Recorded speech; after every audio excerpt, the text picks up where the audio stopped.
Olá, sejam todos mais uma vez bem-vindos ao C-Pop, o podcast de cultura pop do Correio do Povo. Eu sou o Carlos Correia e dessa vez não temos Márcio Gomes, mas se não temos um Márcio, temos dois João Pedro.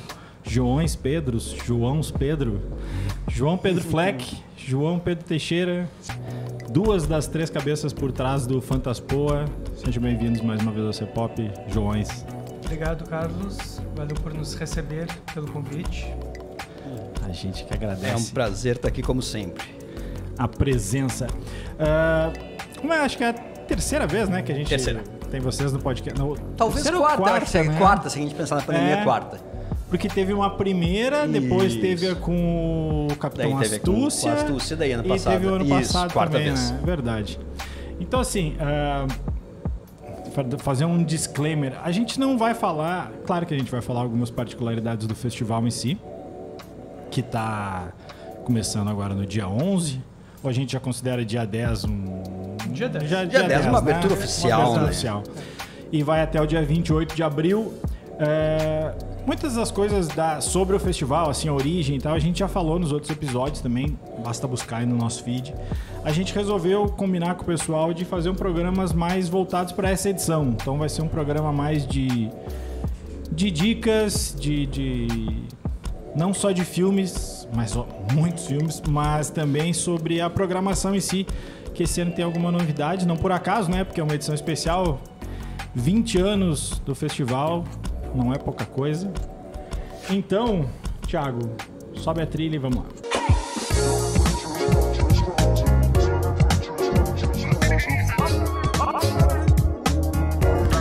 Buenas, vamos lá. Eu ia falar aqui alguns números, né, de quando começa, quantos filmes e tal, mas essa eu vou deixar pra vocês, né, porque ninguém entende mais da 20ª edição do Fantaspoa do que vocês dois aqui. Então, João, seja qual João, tomem a frente aí. Então, quantos filmes temos esse ano? Fantaspoa vai de 10 a 28 de abril. A gente estava contabilizando, que a gente sempre fica contando assim cada uma das coisinhas. Então, no total, assim, a gente tem 211 sessões, que tem, claro, sessões de curta, que tem muito mais filmes dentro delas, são os packs de curta, né? A gente tem blocos de 14 blocos de curtas. No total de filmes nessa edição, a gente tem 237. Que é um recorde histórico do festival, de né? absoluto do festival, né? Uma coisa assim que, na verdade, a gente está... Inclusive, nós mesmos estamos falando que é para celebrar a 20ª edição. A gente nunca mais vai fazer isso. Sim. É uma loucura. É um compromisso nosso, assim, é uma carga de trabalho, seria grande para qualquer festival, mas para como a gente trabalha com uma equipe o ano inteiro de, basicamente, nós três, daí tem outras pessoas que ajudam a legendagem, mas nunca passa de 10. A gente, só para fazer um parênteses, vocês falaram de nós três, já apresentei vocês dois, apresentem o terceiro membro do Fantaspoa. O terceiro membro do Fantaspoa é um dos que fundou junto comigo, o Nicolas Toncho, que está no Fantaspoa há 20 anos, João Pedro Teixeira trabalha com a gente há uns 7. Vai ser minha 8ª edição. 8ª edição. E daí, esse ano, ele passou a ser também sócio aqui da empresa. Diretor do festival. Fechado parênteses, voltando. Então, cara, são 114 longas, 123 curtas, a programação mais vasta que o Fantaspoa já teve, assim. E dentro disso, a gente está trazendo, né, mais variedade dentro dessas sessões. Os curtas, eles se dividem em... Claro, é tudo exibido junto até para dar uma dinamicidade para as sessões. Mas tem nacional, internacional, animação. Daí, dentro dos europeus, como a gente passou a dar um prêmio esse ano da Associação Melia, que a gente faz parte, a gente tem um prêmio especial de melhor curta europeu. Daí, quando a gente vai para os longas, a gente tem as exibições especiais, o Madrugadão, a Mostra Competitiva Nacional, animação, documentário, baixo orçamento, ibero-americana e internacional. Isso são... porque, assim, vamos lembrar, né? É um festival, não é uma mostra. Então também tem o lado competitivo. Tudo isso são prêmios que vocês listaram aí. O único que não tem são as exibições especiais, que aí são clássicos do cinema. Sim. Por exemplo, a gente vai estar exibindo O Homem de Palha numa sessão de aniversário dos 40 anos. Tem sessões musicadas. Tem as sessões musicadas. Tem as sessões do projeto Meu Filme Favorito, do Instituto Ling, com a apresentação do Roger Lerina, que esse ano a gente está integrando também com 2 exibições, com diretores convidados do festival que daí vão participar do projeto Meu Filme Favorito. E aí vai ser exibido o Fome Animal, do Peter Jackson, e o Heavy Traffic do Ralph Bakshi, que vai ser o Heavy Traffic vai ser apresentado pelo diretor Boaz Yakin, norte-americano, e o Fome Animal pelo Demian Runha, diretor argentino. Certo. Então, essas são sessões especiais assim que a gente busca integrar esse projeto que o Lerina tem lá no Ling, que traz assim o quê? Porque o Ling não só é parceiro, é um dos apresentadores do festival junto com a gente, e daí essas sessões que a gente chama de carte blanche em festivais internacionais, né? Eles escolhem o filme que eles quiserem como um dos seus filmes favoritos, um dos filmes mais influenciadores da sua carreira. Então, é uma maneira assim da gente trazer essas obras por escolha exclusiva do diretor, sem nenhuma influência nossa. Por exemplo, Heavy Traffic, Fome Animal o pessoal conhece, mas o Heavy Traffic é um clássico do Ralph Bakshi, que tem mais ou menos 50 anos a obra, né? Que é um dos mais belos filmes de animação dos Estados Unidos, super marcante daquela época e que eu saiba, talvez nunca tenha tido uma exibição no Brasil oficial, sabe? Então, trazer essas coisas são peculiaridades também que o Fantaspoa proporciona para o público. Tu falou dos curtas, esses, vamos chamar de pacotes de exibição. Em geral, eles têm quantos curtas? Cara, o pacote a gente cuida muito mais a duração da sessão. A gente busca nunca passar... Porque o curta varia muito, né? Pode ser um curta de 10 minutos ou um curta de 40 minutos. Né? A gente busca nunca passar... 40 não chega. 40 não tem nenhum. Tá. O limite do Fantaspoa é o que segue, até a gente segue, acho que é o mesmo limite que a Academia Internacional lá de Cinema, que é 30 minutos. Que a própria Ancine define também como um curta-metragem, exato. Então, curta vai até 30, longa a partir de 60, né? Vamos dizer, sem duração, por exemplo, o filme que encerra o Fantaspoa tem 5 horas de duração. Que foi Azar do Scorsese. O Trank Lauken, que é o filme que foi elegido pela Carreira do Cinema esse ano como melhor filme de 2023. É a segunda exibição dele recém no Brasil. E, cara, esses curtas daí vão ter sessões assim que tem, vamos dizer, a mais longa tem uns 7 curtas, que também fecha dentro dessa duração. No geral deve dar o quê? 1h30? A gente busca sempre nunca passar de 100 minutos cada sessão. Então, algumas vão ser mais longas, mas a gente sempre busca equilibrar filmes mais curtos com os mais longos para dar um... Até porque muitas delas vão ser seguidas de debate com os diretores, né? Sim. Isso é um negócio legal, né? Quantas sessões comentadas vocês vão ter aí? Vão ser... A gente estava refazendo essas contas hoje de manhã. Vão ser 64 sessões comentadas. Basicamente, assim, todo dia tem... Pelo menos uma, mais, né? Mais do que todo dia tem pelo menos uma e tem vários dias que vão ter até 5 sessões comentadas. Se a gente pensar assim uma média, né, que foi o que a gente fez, a gente está falando que é, certamente, o festival de cinema mais longo do Brasil presencial, que a gente tem a certeza... Assim, estou falando festival, né? Com caráter festivo, com interação, com o público... Cara, a gente dura 19 dias. Se não é o segundo festival mais longo do mundo inteiro, perdendo só para outro festival de cinema de gênero, que é lá do Canadá, que é o Fantasia, certamente a gente é um dos 10 festivais mais longos do mundo. Talvez seja o mais longo da América Latina. E nisso, como a gente tem 19 dias e 64 sessões comentadas, como o JP comentou, a gente está falando aqui uma média de, no mínimo, 3 sessões comentadas por dia. Sim. Isso é legal porque geralmente é alguém ligado ao filme, né? Sempre. Não sei se, tipo assim, não pode não ser necessariamente o diretor, mas só o diretor, o roteirista, algum ator, tem diretor de fotografia também, né? Que depois queria falar um pouco sobre isso. E a oportunidade do público de... Primeiro que a maioria desses filmes são filmes que não chegam no circuito comercial, né? Tem até algumas exceções, e um dos destaques do filme, acho que é uma dessas exceções, do destaque do festival, é uma dessas exceções. Mas, no geral, são filmes em que o festival apresenta uma oportunidade única do pessoal ver. E, assim, logo depois de tu ver, tu pode comentar com... Tipo, tá ali, né? O pessoal responsável tá ali. Um negócio que eu nunca entendi muito bem, em teatro faz todo sentido, em cinema eu nunca entendi, a não ser em festival, que é... Em algumas sessões, quando o filme acaba e as pessoas batem palma, eu fico me perguntando, estão batendo para quem? Porque não tem ninguém da produção aqui. Nesse caso, tem, né? Faz sentido. Então, as pessoas, os responsáveis vão estar ali, né? E essa conversa, bom, vocês já participaram de trocentas delas. Como é que vocês descrevem assim, o que é a interação do público em geral com os diretores, com os produtores? Porque das que eu participei, assim, nunca é algo formal, né? É sempre bem mais próximo. Eles são... É uma relação bem mais horizontal do que se imagina, né? Eu acho que a gente se esforça muito para criar esse ambiente não tão tapete vermelho, algo mais informal, mais humano, mais um clima de comunidade e amizade, assim mesmo. Então, realmente, tem gente que a gente sabe que depois mantém contato via Instagram, WhatsApp com os diretores.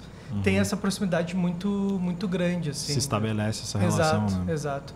Tanto que os próprios diretores, a maioria, concorda com isso, tanto que se esforçam muito para voltar sempre pro Fantaspoa, porque se cria esse tipo de laço, né? Sim. Uma coisa que me choca um pouco, sabe, Carlos? A gente está aqui fazendo Fantaspoa há 20 anos, né? E a gente percebe essa diferença de festivais de cinema de gênero como um todo, mas principalmente, estou para dizer que o Fantaspoa é um destaque nesse sentido, em comparação com outros eventos que eu já participei, sabe? Essa ideia do tapete vermelho que o JP comentou, alguns festivais, tanto aqui no Brasil, alguns próximos, até de Porto Alegre, outros na América Latina como um todo, eles fazem a sessão, depois eles fazem uma sessão de debate fechada para críticos e para escritores de cinema. Cara, isso para mim é um negócio que não faz nenhum sentido. Porque as pessoas realmente interessadas no filme, na minha opinião, muito mais do que críticos, tá legal, a crítica pode escrever bacana e pode até ter uma prioridade, pergunta que eu não acho necessário. Eu acho que o principal, quando tu faz um evento como o nosso, é permitir essa interação público-diretor. As pessoas não estão vindo para cá para conhecer o crítico de cinema do Brasil ou o crítico de cinema de Porto Alegre. Legal, podem conhecer algum, podem se dar bem, podem dar uma entrevista. Sim. Mas o pessoal quer conhecer gente que tenha carinho, apreço, que conheça a obra, que note a referência que o cara colocou. A gente vai ter um debate com 2 israelenses que fazem uma baita referência à novela Vague. Então é legal assim para esses caras. Iranianos. É legal para esses caras. Não é o momento de errar. É muito importante. Por isso que eu fiquei na dúvida se fazer essa correção. Não, é importante. Então esse pessoal quer vir para cá e quer falar com o público. Sabe, a gente permite isso assim, ó. Tu tá fora da sala, entra na sala, vê o filme, tu pode bater um papo com o diretor e coisa que a gente faz sempre assim, ó. Debate, beleza. No limite, meia hora, porque nos cansa. Sim, eu, o JP, não... a Vivi, o Guerra fazendo. Mas, cara, a coisa mais legal que eu acho para eles é quando a gente acaba o debate oficial, quase sempre umas 2, 3, 5 pessoas se grudam nos caras e saem a conversar por conta. Ali, né? Não, é o que eles mais gostam. Exato. Porque aí não tem nem essa mediação nossa, não tem tradução, é o público falando com ele diretamente. Muitas vezes a coisa que eu acho mais bonita é, tu não sabe quem é, como a gente falou agora, é o iraniano, que ninguém conhece, vindo para Porto Alegre, é o japonês que ninguém conhece, e os caras saindo aqui tirando foto com as pessoas, dando autógrafo, isso é emocionante. Pode sair dali, sentar num barco, o cara, e ficar falando de cinema. Fora que vários desses caras, assim, pelo estilo de filme que fazem, são caras que ficam, às vezes, 7, 9 anos batalhando para produzir aquele filme, né? Então, ter esse tipo de retorno para eles é uma loucura, assim, eles ficam muito entusiasmados. Também. Aproveitando esse gancho aí, e assim, lembrando, outro dia eu fazer um disclaimer aqui, eu já conversei há alguns dias com os guris aqui, porque eu estou fazendo uma matéria também para o jornal sobre isso, sobre o festival.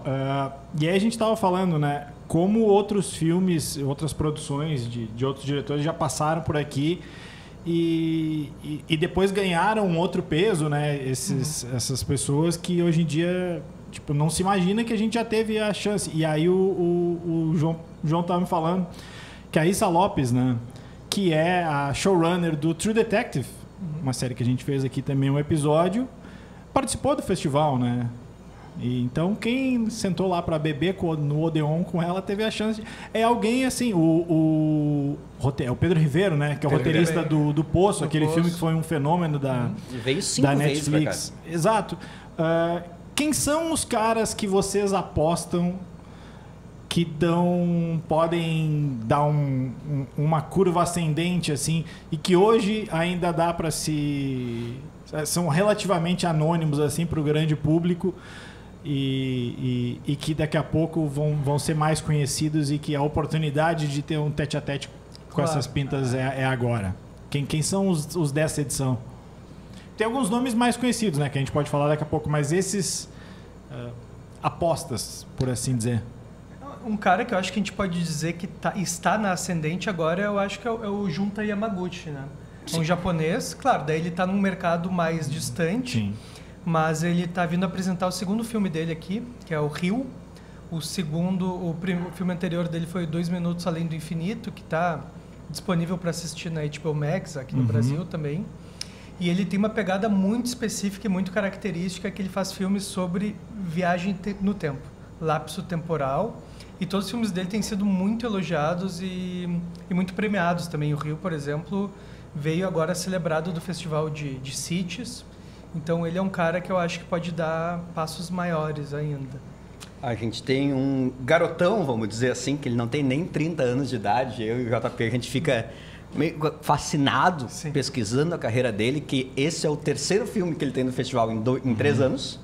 No primeiro ano, foi 2 anos atrás, ele teve 2, agora ele está com o terceiro, que é Yugo Sakamoto. Ele está aqui nesse festival esse ano com Baby Assassins 2.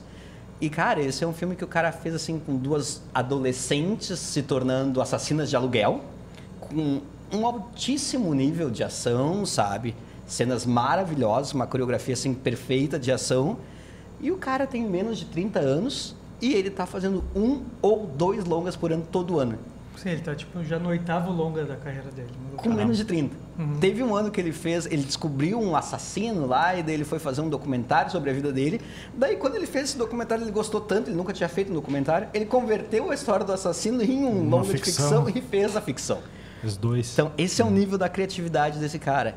E acho que não tem como não destacar, né, que é a 5ª vez também que está vindo no Fantaspoa. A gente vai ter aqui daí já pegando o nome mais conhecido, que é o Damien Hu, né, que é ali da Argentina, que teve esse ano lançado aqui no cinema e que vai estar sendo exibido no Fantaspoa agora com um debate com ele, O Mal que Nos Habita, esse é o nome. Esse que eu tinha dito que foge da exceção do filme com poucas... Esse filme é um filme que teve bastante exibição, né, teve publicidade, teve tudo mais... Esse é um filme assim que a gente pode dizer, é um diretor, né, principalmente que ele fez o Aterrorizados 5 anos atrás, daí junto com ele lançou no mesmo ano um filme mais intimista que fala sobre a adolescência dele, porque ele chegou a trabalhar como entregador de panfleto e costurando bonequinho de pelúcia. Então é um cara assim que ele é de uma origem muito humilde. Daí ele faz esse filme e consegue fazer o Mal que Nos Habita com um investimento internacional da Shudder. Foi o primeiro filme que a Shudder, que é o maior distribuidor de cinema de horror na América do Norte, hoje em dia em vários países, ela investe como o primeiro lançamento da América Latina deles.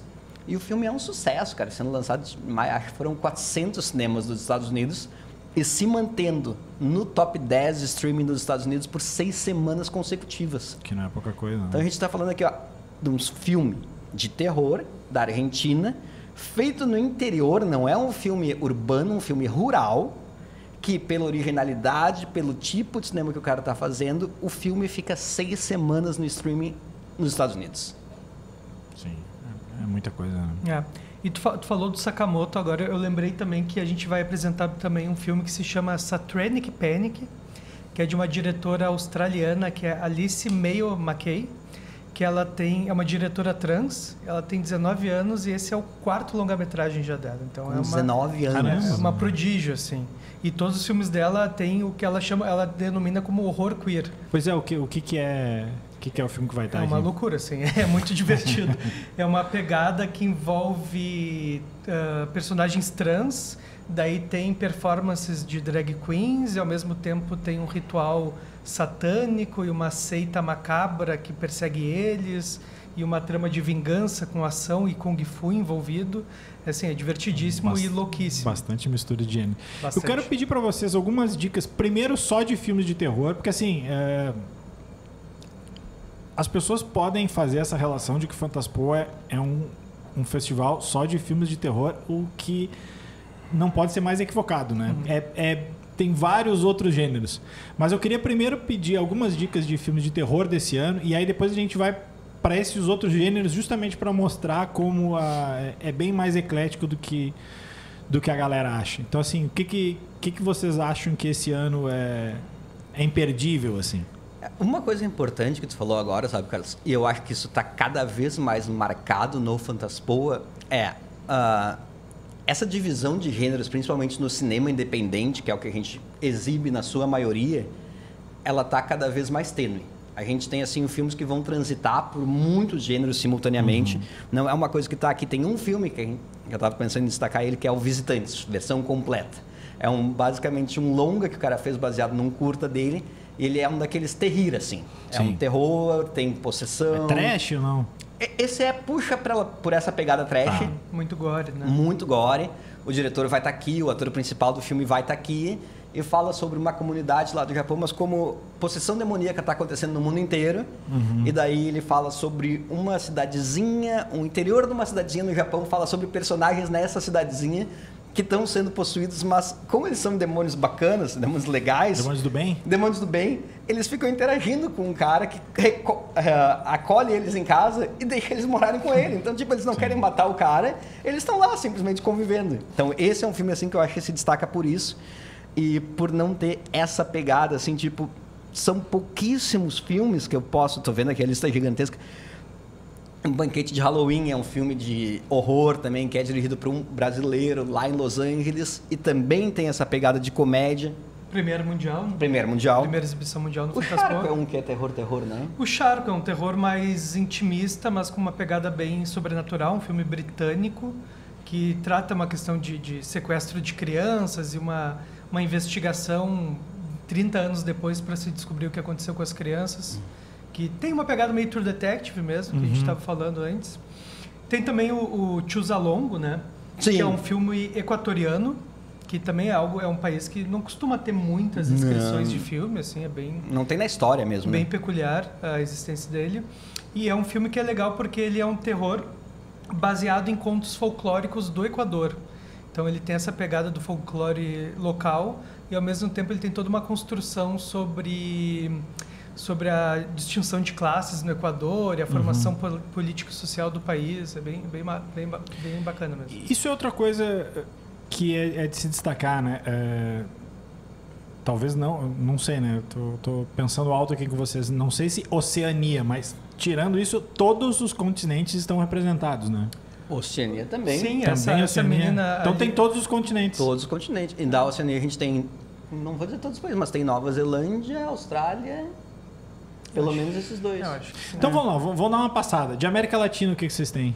Não, isso é impossível, Todos. porque são 54 países. Não, a mas gente que- vai travar o Não, podcast aqui. não. Mas vamos lá, só para fazer um checklist assim de 2 ou 3 de cada. América do Sul acho que tem todos, Tem- né? Contando América- curtas. América do Sul tem todos. Contando que eu curtas lembro tem assim, todos. de cabeça tem Tá. todos. Não, acho que Bolívia... Bom, Não, acho que até tem. É difícil Tá. para nós pensar assim o que não tem. mas América do Norte de tem- longas tem uma coisa que é bem curiosa também. Tem 3 longas-metragens colombianos. E É. argentinos muitos, né? Claro. Tem esse A equatoriano gente sempre também. tem bastante, né? Exato. É. Exato. É um país, não sabe o que vai acontecer agora, né, com o atual governo, mas que até agora estava com uma produção gigantesca em todos os gêneros. Agora a E- cultura virou inimigo. nos Exatamente. Estados Unidos, né? Exato. E Na tem Argentina. essa comunidade de cinema de gênero muito forte na Argentina.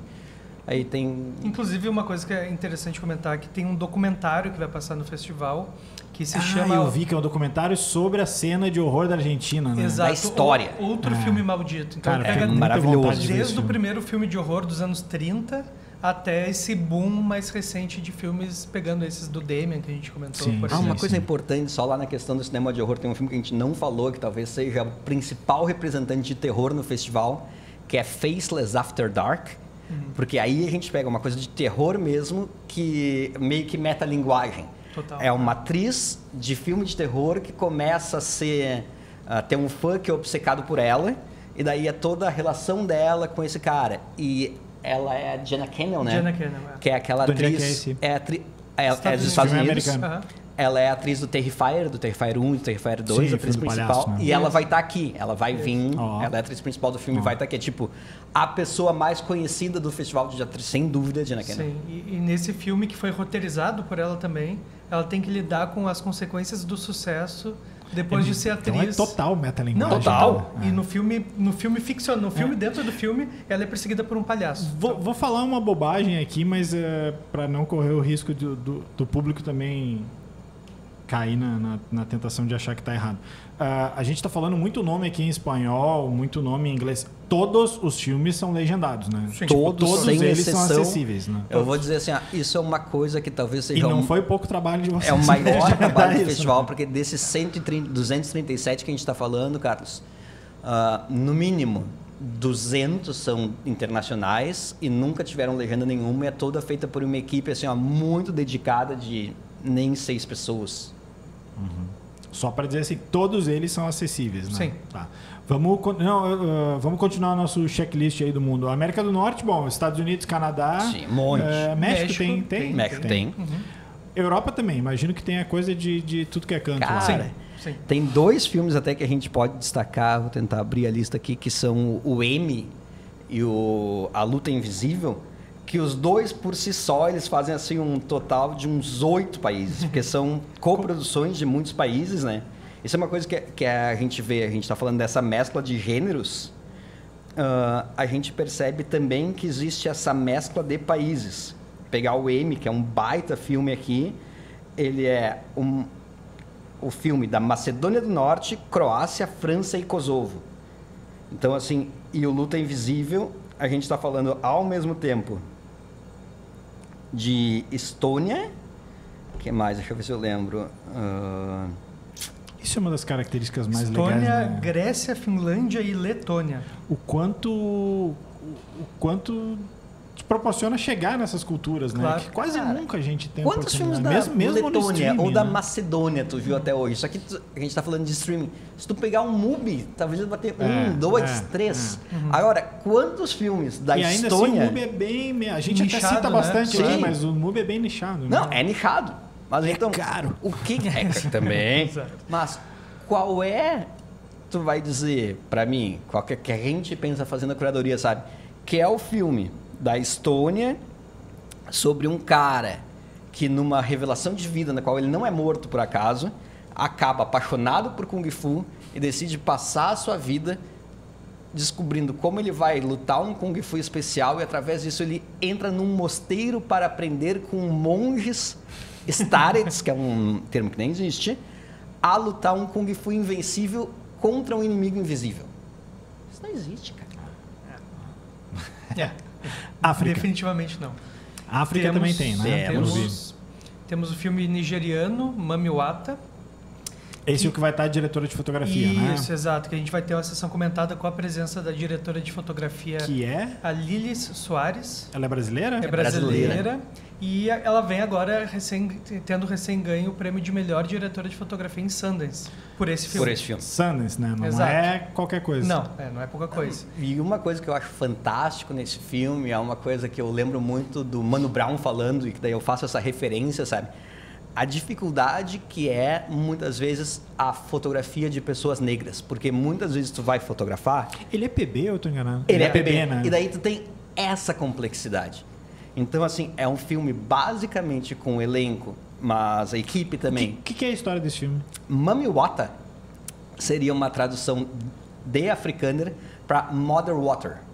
Então, fala sobre algumas pessoas que teriam vindo da água e que são seres especiais que regem o contato dessa tribo. É super... eu me arrepio.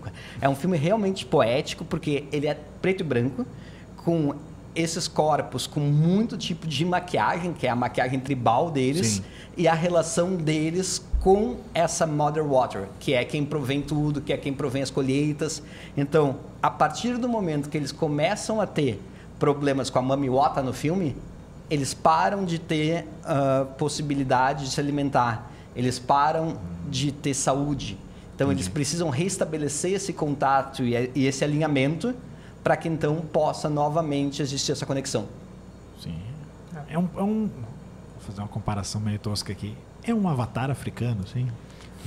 Tem o quê? Não, porque assim, não. Tem uma coisa que não tem no Avatar, e aqui eu achei talvez a sacada principal do filme. No momento que chega o mal, né? Tem o bom e tem o mal. O bom é o pessoal que está querendo restabelecer a conexão, e o mal é um cara que se aproveita. E daí, tipo, toda a influência do homem branco querendo trazer armas. Então, eu acho que esse ponto, assim, é um diferencial Uma bacana. narrativa menos aventureira. Menos também. aventureira. Ele é África do Sul? Nigéria. Tem um da África do Sul também, né? Sim, que é o Inspirando. E além disso, também tem um que é o Our Father, the Devil, que é uma produção francesa, mas que a diretora é camaronesa. Camaronesa, tá.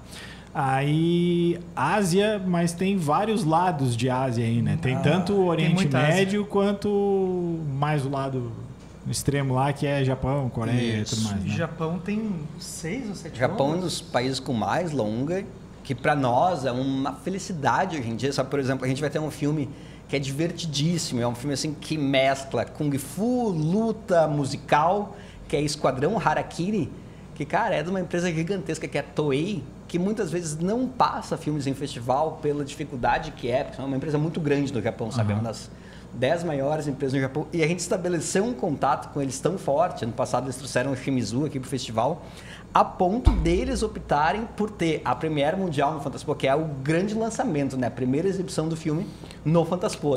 Quantas premieres mundiais vão ter? 41, contando curtas, e só de longas são 22. 22. E que também é um recorde do internacional. Pá. É um monte, né? É. Quando a gente entra assim em qualquer tipo de premiere, vamos dizer que seja... Dá uma traduzida para o público em geral para fazer essa diferenciação. O que é uma premiere mundial ou premiere internacional? Explica aí. Mundial é a primeira exibição no mundo do... Sim, nunca ninguém viu. Além da equipe, nunca ninguém viu. Internacional é quando a primeira exibição fora do Paris de Oriente. País. Exato. Tá. Daí a gente também tem a primeira latino-americana, que significa que é a primeira exibição na América Latina. Se for pegar a primeira exibição no Brasil, é quase 90%. Exato. Né? Tirando os filmes nacionais, todos, né? Eu creio. Isso que eu ia comentar, assim, a gente tem dentro desses 237, mais de 200 tranquilamente são no mínimo premiere nacional, porque daí a gente vai para os curtas, e os curtas podem ter passado. Claro. A gente tem tipo 5 dos longas que já passaram em algum festival no Brasil, alguns ganharam festivais grandes, assim. A gente tem, então, alguns nomes bem renomados no cinema nacional. A gente vai ter o Paulo Caldas aqui, com um baita filme que ele fez, que é o Atmosfera. A gente tem uma gurizada nova também, isso é uma coisa muito legal, sabe? Que é o Napoli e o Papaléu, que são dois que têm menos de 30 anos, e daí os filmes são Espaço Liminar e A Casa do Topo da Colina. A Última Casa no Topo da Colina, que esse é um caso muito legal também, porque é desse menino Júlio Napoli, que ele participou em 2020. A gente fez um concurso online no meio da pandemia e tal. Faça seu cineasta, faça seu curta e mande para o Fantaspoa. E a gente fez uma competição, assim. E esse menino, ele participou. Para vocês produzirem? Não. Produzido, é um filme produzido dentro da própria casa. Entendi. Exato, respeitando as regras de isolamento. E aí a gente conseguiu várias premiações para os filmes Eu perguntei isso porque vocês já produziram um filme também, né? Sim. Total, a gente está em, tipo, do 12º longa-metragem. Mas disso aí... Esse ano tem algum produzido por vocês? Não, esse ano não. Ano passado teve e ano que vem vai ter, mas esse ano não.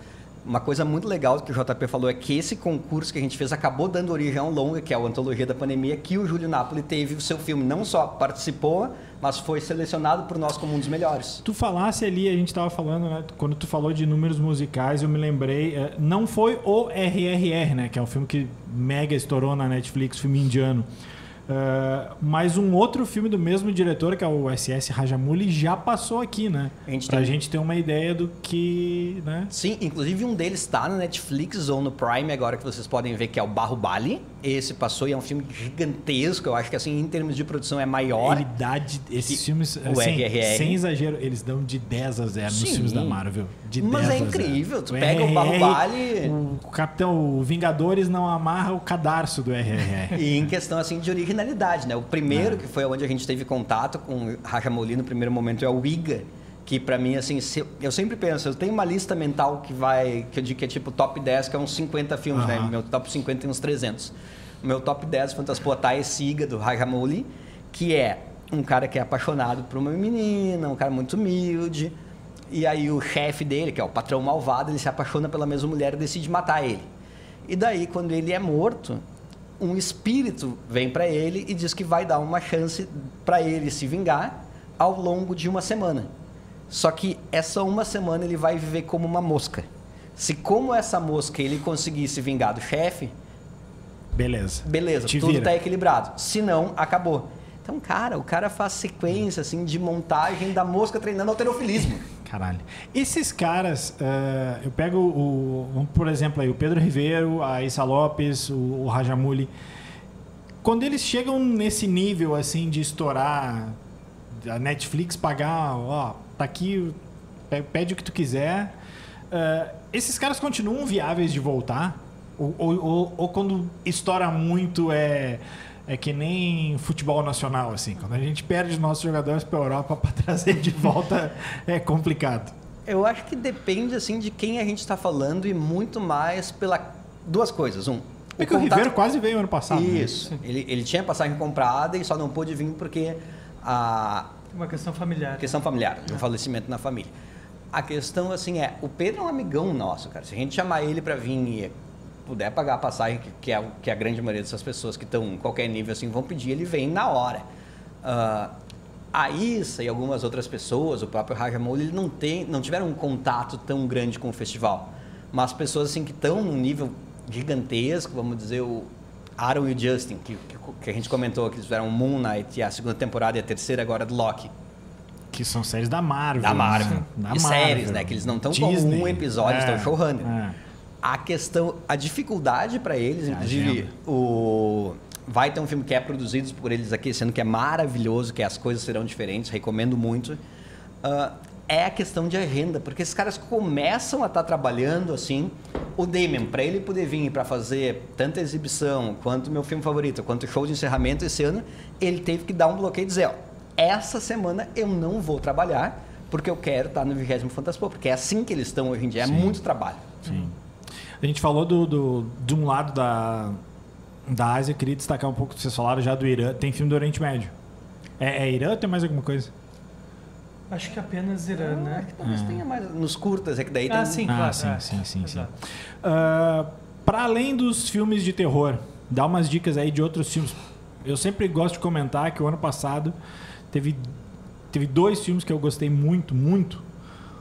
Um deles é o Centenas de Castores, que é quase uma animação, né? Não é uma animação em live action, por assim dizer, mudo, em preto e branco, que parece o desenho do Papaléguas. Ele é uma comédia, uma animação que não é animação / comédia.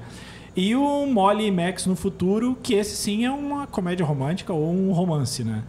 Pra tu ver, nenhum dos dois chega perto de terror. Eles têm esse elemento fantástico, né? Que vocês gostam sempre de frisar, mas eles não são terror. Me deem dicas e falem pro nosso público aí algumas dicas de coisas que não são terror. Tu falou da comédia romântica. Esse ano a gente tem novamente um longa de comédia romântica polonês que se chama Cat Call. Só que a grande peculiaridade dele é que é de uma moça que se apaixona por um gato, o gato do vizinho, no caso, que fala com ela, só ela consegue escutar ele, e aí eles constroem um romance. E além disso, talvez seja um pequeno spoiler, mas o gato ele tem o sonho de se tornar um rapper. E aí a protagonista ela começa a se esforçar muito. O bom é que não tem limite, já não parem tem. aqui. Não tem. E ela se esforça muito para viabilizar a carreira de rapper do gato, sendo que só ela consegue ouvir as composições, né? Então esse eu acho que seria uma dica de filme que foge completamente do horror, né? Ele pega só esse aspecto fora do real mesmo. A gente tem um filme belíssimo, cara. Talvez seja o filme mais bonito desse ano, mais poético, assim, sabe? Que é Com Amor e um Órgão Essencial, que é um filme que ele vai trabalhar numa realidade onde as pessoas, no lugar do seu... Elas têm todo o seu corpo, é uma pessoa normal, mas no lugar do coração, todo mundo tem algum objeto. Então, o teu coração pode ser um jornal, o coração do JP pode ser um celular, o meu coração pode ser uma garrafa d'água. Então, eu vivo tendo o meu coração. E as pessoas, em determinado momento, em determinado tipo de relação que elas têm, elas podem trocar o seu coração pelo da outra. Então, assim, a maneira que esse filme se desenvolve e o tipo de romance que acontece no filme é uma das coisas assim, que eu pouquíssimas vezes vi na minha vida inteira. Como é que é o nome? Com Amor e um Órgão Essencial. De onde é esse aí? Esse é dos Estados Unidos. É americano. Esse é o que... Não é um... Qual é o que tu me disse que o estilo de filmagem lembra o Malick? Cara, esse filme é maravilhoso. Eu tava... E também não é terror, né? Antes da entrevista agora, não é um filme de terror. E daí uma coisa que eu fico às vezes pesquisando, cara, como é que esse cara fez esse filme, sabe? Porque ele filma, acho que é 35 que ele filmou. O nome do filme, de onde é que ele é? O nome do filme é A Filha do Sol, do Canadá, dirigido por Ryan Ward. E aí ele filma em scope, então o filme assim, ele já tem, para quem não sabe, assim, é aquele letterbox mais estendido. Ele já tem toda uma diferença de tela. O cara filma no meio que um granulado, assim, porque tu sente que ele filma em película. Eu fiquei pensando assim, como é que esse cara fez esse filme? Daí eu entendi. É basicamente, ele tá filmando assim, em parte com a família dele, que é um pouco nômade.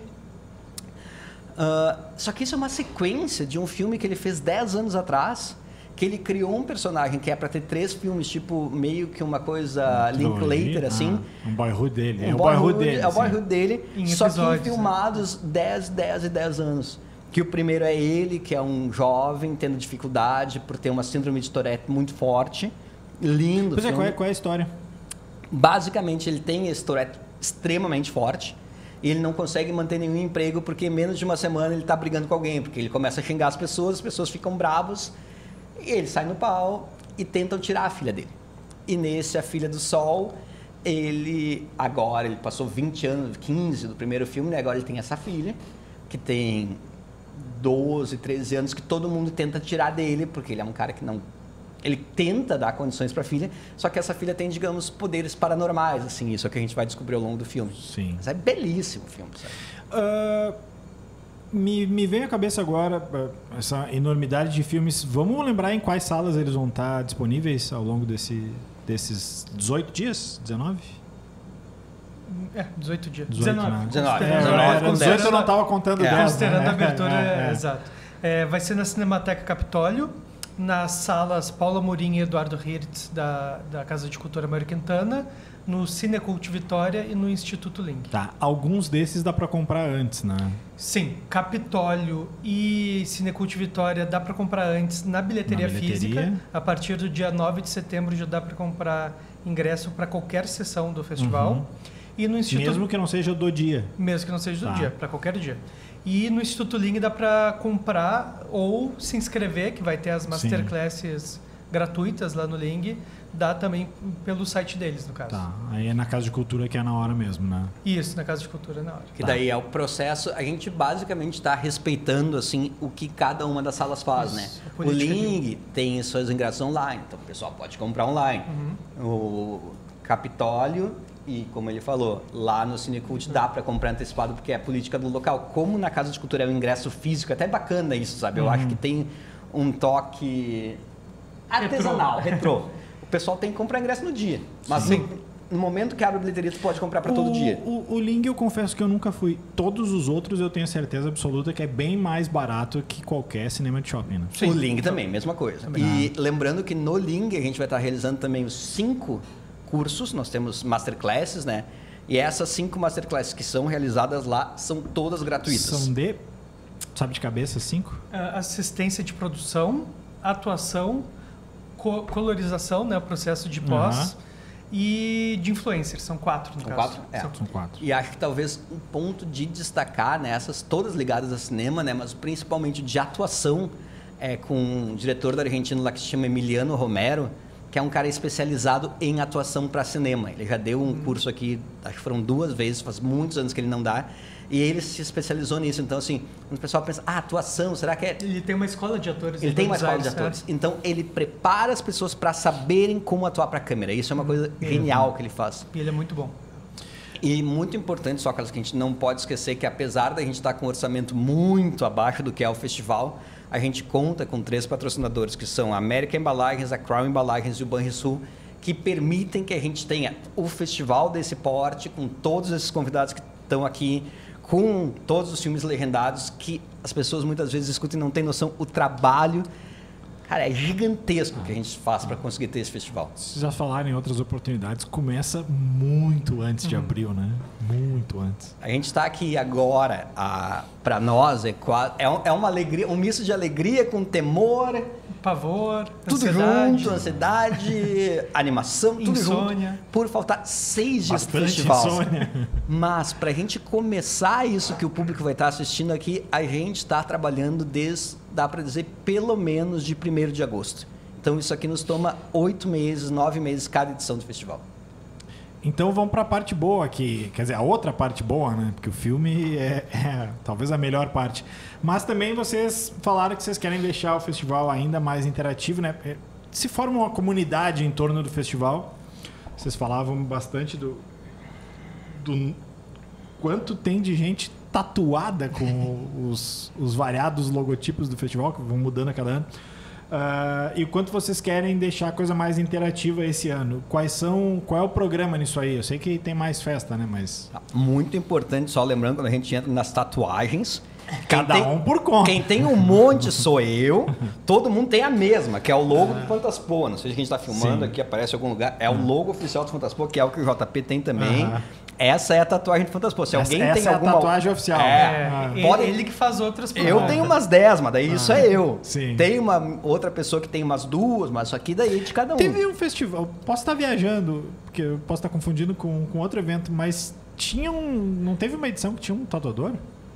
Cara, a gente às vezes nomeou tatuador oficial, mas teve. A gente fez tatuagem dentro do cinema já. né? Isso. Pois é. Quando o Yoshihiro Nishimura veio para cá 2 anos atrás, no caso em 2022, ele é a pessoa mais conhecida assim que tem a tatuagem de Fantaspo, né?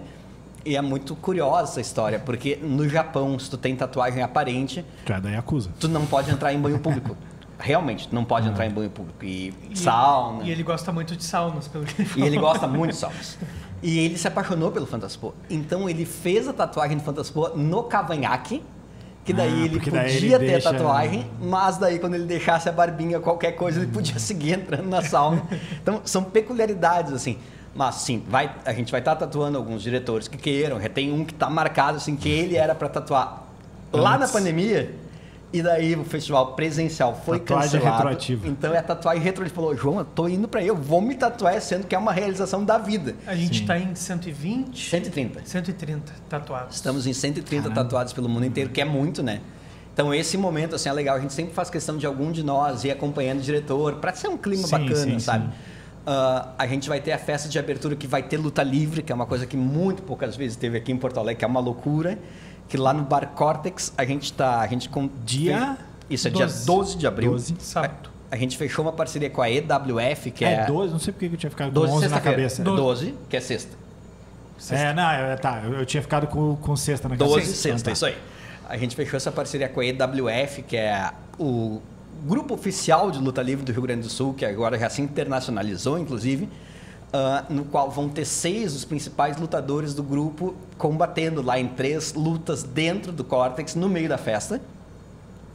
Aí a gente avança uma semana no tempo, no dia 20, sábado, a gente vai ter um Madrugadão Fantaspoa. Que esse ano, tinha me dito, os filmes do Madrugadão passam exclusivamente no Madrugadão e vão ser em competição. Então, assim, o que a gente tem no Madrugadão de diferencial? Isso o pessoal pensa sempre, o que vai ter esse ano de diferente? A gente está falando aqui Madrugadão, partindo do pressuposto que o nosso público sabe uma noção do que é, né? É importante definir o que é Madrugadão.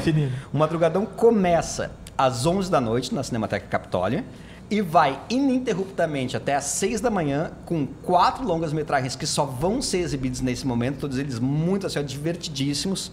Blind Cop 2, depois tem Merda Acontece, Milagres também. Passamos para Saturnic Panic e O Retorno da Mulher da Garganta Cortada. E o diferencial ainda do Madrugadão esse ano... compra um ingresso para os 4. Compra um ingresso que tá 60? Isso. 60 reais e 30 e geralmente no dia não tem mais, né? Nunca. Esse também. Pro Madrugadão, a partir do dia 9, na bilheteria do Capitólio, já dá para comprar. Pode comprar. E o grande diferencial que a gente está trazendo esse ano é que no intervalo desse filme, já na abertura do primeiro, a gente vai ter performance com um grupo burlesco que se chama As Burlalás, que inclusive uma peculiaridade muito divertida desse grupo são 3 mulheres, como mulheres, e um homem, que é o Educar, de drag queen, fazendo Educado toda uma performance, né? Então, Educado de Fala. Então, essa performance de burlesco dentro do cinema é uma coisa assim, é um baita diferencial do Fantaspo. E naquele puta espaço que é o Capitólio. Que é a Cinemateca Capitólio. E a madrugada inteira fica o bar do Fantaspo, que a gente monta no 2º andar do Capitólio, aberto com chopp, cafezinho, café, então tem gente queijo, que pergunta assim, pá, não consegui meu ingresso, o que eu posso fazer? Mango louco. O que eu posso fazer? Cara, vocês podem ir daqui a pouco e entrar, curtir, isso já aconteceu, curtir o ambiente e entrar para a 2ª ou 3ª sessão, fala com a gente se alguém sair, porque o pessoal começa a sair, né? Cansa, claro. Vejo 2 e canso. A gente cobra meia ou consegue um ingresso para o pessoal entrar e ver os 2 últimos, mas estar lá nesse ambiente é muito legal. No geral, quantos acabam? Eu sempre faço questão de contar, ou pelo menos fazer uma geral, assim... Cara, tá aumentando ano a ano. Quando a gente fez o primeiro, vamos dizer assim, foi uns 30. Daí foi para 45 e a gente tá agora nos 60, 65. Acho eu que esse ano, como é o primeiro ano que a gente está fazendo essa experiência dos filmes só passarem lá... Sim. Não, e como os filmes vão passar só lá... Sim, aí se eu não ver o Saturnic Panic nesse dia, eu perdi o Saturnic Panic. Tá. Que mais de festa?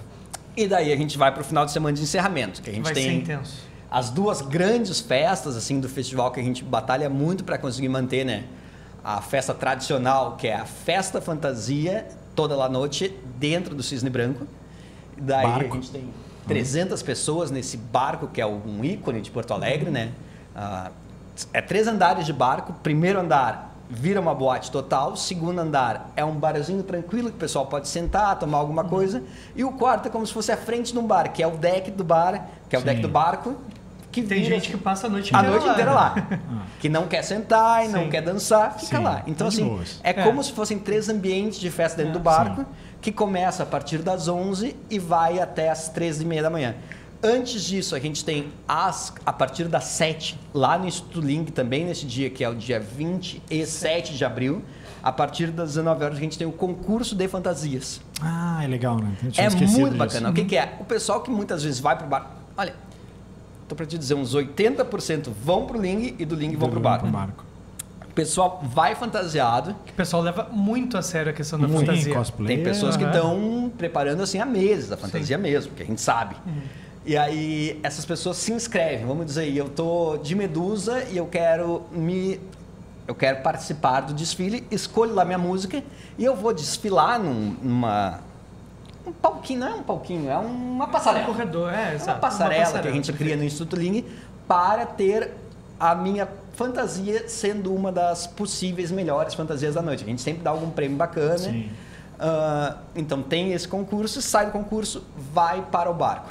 Eu acho que é bom apontar também que quem tiver afim de ir na festa do barco e não gosta de se fantasiar, é bem-vindo também, sem discriminação. Dá pra ir. Não é obrigatório, Exato. é obrigatório. Dá pra ir fantasiar de Clark Kent. Mas altamente exato. encorajado. Não vai ser hostilizado por estar sem Exatamente. fantasia. Todo mundo é aceito. Para encerrar o Fantaspo, talvez a coisa mais incrível que a gente conseguiu fazer, assim, isso é uma coisa que foge total de cinema, né? A gente é muito fã de uma banda de pessoas que a gente tem em contato, que já trabalharam também no Fantaspo, que é Them Laser Vampires. Daqui, né? Daqui. Exato.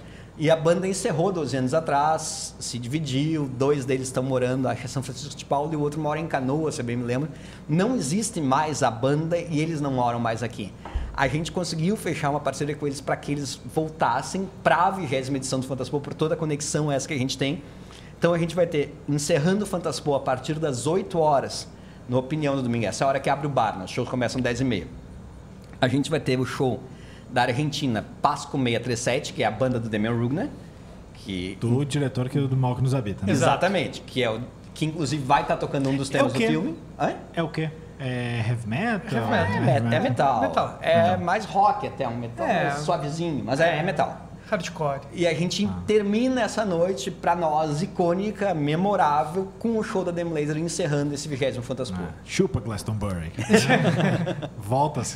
Quem disse que só lá tem voltas? Exatamente. Bom, por tudo que a gente falou aqui, opções não faltam, né? Então, crie vergonha na sua cara. E tem 19 dias aí. Dá pra ver bastante coisa. Tem muito filme legal. O festival como o evento em si bom, eu sou meio suspeito pra falar. Os guris sabem que eu sou fã. Eu tô sempre lá vendo os filmes. Mas é isso. Não sei se vocês têm mais alguma última mensagem que vocês queiram deixar aí pro público antes de... Não sei, a programação já está toda disponível. Já está disponível. Uma coisa que eu não perguntei, internet esse ano é só os curtas, né? Sim, a partir do dia 19 de abril na Darkflix. Darkflix, né? Darkflix. Tá. É de graça, só tem que fazer de o graça, cadastro tem que lá. fazer um cadastro ali básico e aí vão estar disponíveis 91 curtas. Esses curtas que vão passar no cinema, eles vão estar lá ou não necessariamente? Não todos, mas esses 91 que vão estar na Darkflix vão passar no cinema. Vão passar nas coisas, tá. Vão passar. Sim. Exato. Daí a partir do dia 19 de abril até o final do festival, dia 28. Sim, na segunda semana, né? Exato. Tá. E o site já está no ar, com toda a programação, www.fantaspoa.com. Daí o pessoal pode acessar lá e já começar a anotar os filmes que quer. Dá pra ver por filme, por data, Exato, tá bem... por tudo. Bem completinho. Tem a página de debates para tu ver só os dias que vão ter sessões comentadas. Sim. Eu acho que o principal, assim, que a gente vem insistindo nisso há anos, né? Pra quem não conhece, entenda que o Fantaspoa não é um festival de cinema de terror, mas se o que tu curte é terror, o Fantaspoa tem terror. A gente tem fantasia, tem ficção científica, tem animação, suspense, comédia, como a gente falou, super variado. Tem essas festas, tem esses cursos, sessões musicadas, que a banda toca ao vivo algum filme clássico. Eu acho que o importante, Carlos, para quem nunca foi, entende que é impossível ver tudo, nem perto, é impossível ver talvez 10% de tudo, mas o que a gente Tu não monta... vê 200 filmes no ano, né? Não vai ver em 10 dias, em 20 dias. Tem que segurar a ansiedade. Todas as salas estão nos dizendo, vocês estão passando mais filme nesses 20 dias do que a gente no ano inteiro. E é isso. O que a gente está proporcionando para as pessoas é uma experiência. Então o que eu acho que cada pessoa pode fazer é, olha o site, pensa assim, ó, quais são os 5 que mais me interessam? E vai atrás desses 5. Faz do Fantaspo, o teu Fantaspo, e a gente acha que a pessoa vai se apaixonar e vai querer voltar sempre. Eu vou complementar e vou dar a minha dica, que é o seguinte, como é que eu escolho os filmes? Eu vejo a hora que eu tô livre. E aí, ó, o que tá passando? Tipo, eu saio do jornal às 7, cara, tem pelo menos 2 opções. Tem um filme às 7h30 na Casa de Cultura, tem um filme às 8h30 todo dia no Capitólio. Começo da tarde, quem não pode? Começo da tarde. Vitória vai também. ter... Vitória esse ano tem segunda-feira também, né? Assim, tem horário, tem... aqui não consigo chegar no centro. Tem o Ling... Ou, não consigo chegar no Ling, tem no centro. Não consigo ver nada, vê online, vai conhecer o festival, sabe? Exato. Essa que é a nossa proposta, assim, conheça o Fantaspo. Então tá. Obrigado, João. Voltem sempre. Muito obrigado. Ano que vem estaremos aqui de novo. Maravilha. A gente vai encerrando por aqui. A edição é do Thiago Basso. Um abraço, tchau.